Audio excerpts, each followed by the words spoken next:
छठ व्रत कथा प्रथम। एक राज्य था, उसमें राजा रानी रहते थे, पर राजा रानी को कोई भी संतान नहीं था। ब्याह किए हुए 12 साल हो गए थे, पर उनको कोई भी संतान नहीं हुआ। तो उन्होंने एक कुतिया पाल रखी थी और उस कुतिया को उन्होंने अपने बच्चे की तरह ही रख रखा था। कुछ उस कुतिया ने कुछ समय बाद कुत्ते के बच्चे जिन स्त्रियों को पुत्र हैं, वह सब स्त्रियां ललही छठ हर छठ का व्रत करती थी, वैसे ही वह कुतिया भी व्रत करती थी। जैसे ही सारी स्त्रियों ने व्रत रखा था, वैसे ही वो कुतिया ने भी व्रत रखा था। और जब सब औरतें तालाब की ओर गई पूजा करने, तब वह कुतिया भी वहां पहुंची और उसने बड़े ध्यान से पूजा देखी और सुनी। और जो औरतों ने तिन्नी का चावल फेंका था, वहां उन स्त्रियों के जाने के बाद वह कुतिया वहां लौटने लगी। तो कुछ चावल के दाने उस कुतिया के कान में आ गए और वह वहां से चल दी और राजमहल में आकर रानी की गोद में चावल को झाड़ निकाला और रानी से कहा कि हे रानी माँ, आप यह चावल खा लीजिए और सब संतान वाली स्त्रियों ने जैसे व्रत रखा है, बिल्कुल आप भी वैसे ही इस चावल को खाकर व्रत रखिए, व्रत का पालन करिए। तो रानी ने भी बिल्कुल वैसे ही हर छठ का व्रत का पालन किया और व्रत रखा। कुछ समय पाकर रानी की कुतिया का निधन हो गया और वह रानी की कुतिया सत्कर्मी होने की वजह से उसे स्वर्ग प्राप्ति हुई। तो वह रानी की कुतिया स्वर्ग में जाने के बाद, स्वर्ग भोगने के बाद, वहाँ पर उसने ब्रह्मा जी से अपनी इच्छा जाहिर की कि हे प्रभु जी, आप मेरी रानी को भी संतान दे दीजिए, वह संतान के लिए बहुत ही तरसती है। तो ब्रह्मा जी ने कुतिया का बात सुनकर रानी को पुत्र देने का निश्चय किया। जब उन्होंने पुत्र की रचना की, तब पुत्र के शरीर में जान डालने लगे, तब उन्होंने सोचा कि क्यों न मैं हर छठ माता को ही पुत्र के रूप में उस रानी को दूं। तो उन्होंने हर छठ माता को रानी के पास जाने के लिए कहा। तब हर छठ माता ने कहा कि हे प्रभु, मैं उस रानी के पास तो अवश्य चली जाऊंगी, लेकिन मैं वहाँ पर ज़्यादा दिन रह नहीं पाऊंगी। तब ब्रह्मा जी ने हर छठ माता को उपाय बताया कि आप छठी के दिन रानी के पास से चली आना। तो हर छठ माता ने कहा कि हे प्रभु, हर छठी के दिन तो बालक के पास बहुत ही भीड़ लगी हुई होती है, मेहमान नात रिश्तेदार सब रहते हैं, तो उस दिन मुझे सब घेरे रहेंगे, तो मुझे वहाँ से आना मुश्किल हो जाएगा, तो मैं उस दिन वहाँ से कैसे निकल पाऊँगी। तब ब्रह्मा जी ने कहा कि आप कोई चिंता ना करें, आप 6 महीने के हो जाने के बाद वहाँ से निकल आना। तो हर छठ माता जी ने फिर से कहा कि हे प्रभु जी, 6 महीने पे तो चटावन होता है, बालक को खाना खिलाया जाता है, तो उस दिन भी मेहमानों की भीड़ लगी रहेगी, तो मुझे वहाँ से निकलना बड़ी ही मुश्किल हो जाएगी, तो मैं वहाँ से नहीं निकल पाऊँगी। तब ब्रह्मा जी ने कहा कि आप बालक 6 साल का हो जाए तब आप वहाँ से निकल आना। तब ब्रह्मा जी ने कहा कि मैं आपको उपाय बताता हूँ, बिल्कुल आप वैसे ही करिए और आप वहाँ से, आपकी जब मनोकामना पूर्ण नहीं होगी तो आप वहाँ से निकल पड़िए। तो पहला उपाय ब्रह्मा जी ने बताया कि साल के होंगे तो रानी से जिद करना कि हे माता, भाद्रपद मास में जिद करना कि हे माता, मुझे सूखी मिट्टी में लौटना है, खेलना है।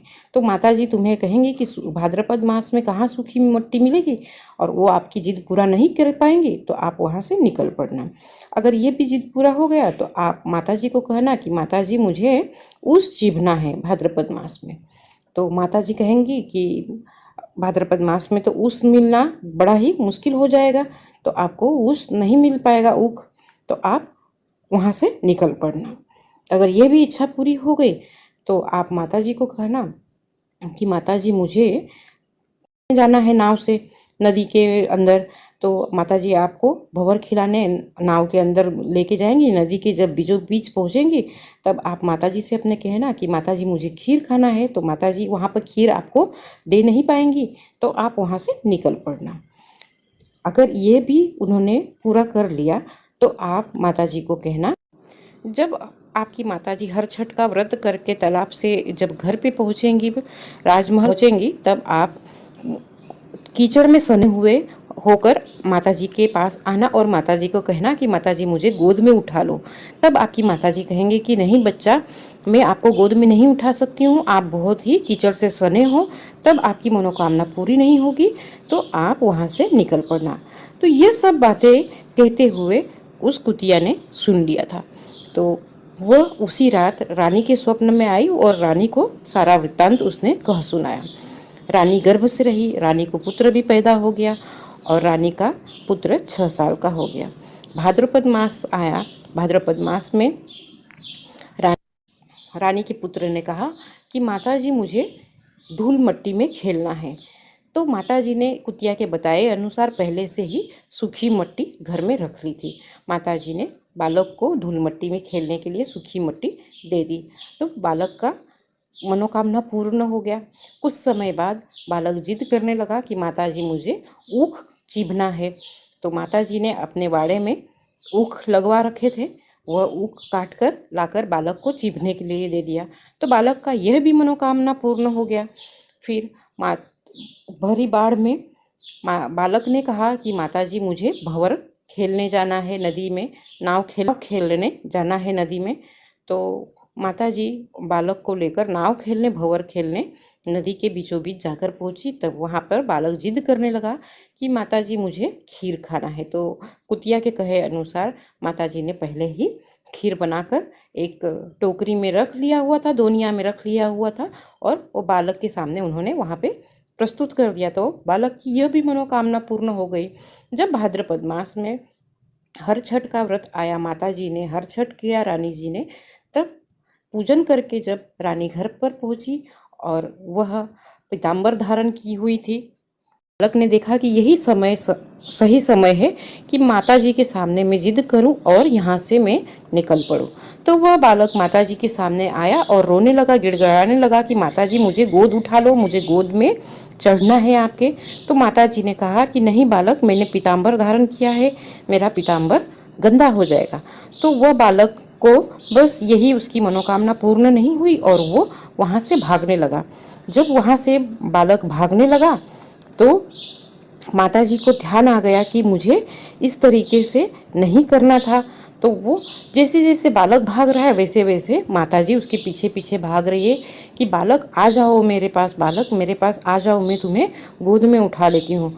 तो बालक खेतों खेतों में भाग रहा था और माताजी उनके खेत की डांड होती है, जो बांध होता है खेत के, क्योंकि इस व्रत में खेत में नहीं चला जाता है, जोती हुई खेत में नहीं चला जाता है, ऐसा विधान है। तो बालक जोती हुई खेत में भाग रहा था और माताजी उस खेत के बांध पे, डांड पे भागे भागे जा रही थी। बहुत दूर तक, राज्य की सीमा खत्म होने के दूरी तक बालक भागते गया और माताजी उसके पीछे पीछे भागती गई कि बालक बेटा जी आप आ जाओ, मैं आपको गोद में उठा लेती हूँ। पर बेटा जी सुने नहीं जा रहे थे और आगे आगे भागे जा रहे थे। उसी में माताजी सब अपने वस्त्र आभूषण सब निकाल के फेंकती हुई चली गई। और जब देखी कि बालक हमारे पास नहीं आ रहा है, तो माताजी का, रानी जी का साड़ी एक झाड़ी में लग गया और पीताम्बर झाड़ी में लगने की वजह से खींचा चला गया और वह पीताम्बर पूर्ण तरह से निकल गया। तब माताजी उनके पीछे पीछे दौड़ती हुई, उनको ध्यान में आया कि मैं पूरी तरह से नंगी हूँ। तब माताजी, रानी जी जोर से चिल्लाकर पुकारी कि हे बालक, पीछे मुड़कर देख, तेरी माँ की दशा क्या है, तेरी माँ पूर्ण तरह से नग्न हो चुकी है। तब बालक पीछे मुड़ के, उस बालक ने पीछे मुड़ के देखा तो माँ पूरी तरह से नग्न हो चुकी थी। तब बालक वहीं से मुड़कर माता के पास आ गया। तो इसी तरीके से वह वापस कभी नहीं गया, उसी माता के पास आजीवन रह गया। तो इसी तरीके से माता जी ने, हर लड़ई छठ माता ने हर स्त्रियों की मनोकामना जैसे पूर्ण की है वैसे सबकी पूर्ण करे। और मेरी भूल चूक हुई हो इस कथा में तो माफ़ करे। बोलिए ललई छठ माता की जय। आपको अगर यह कथा ललई छठ व्रत के लिए अगर उपयोगी लगी हो, पसंद आई हो, तो प्लीज़ चैनल को सब्सक्राइब करें और इस कथा को लाइक ज़रूर कर लें। राधे राधे।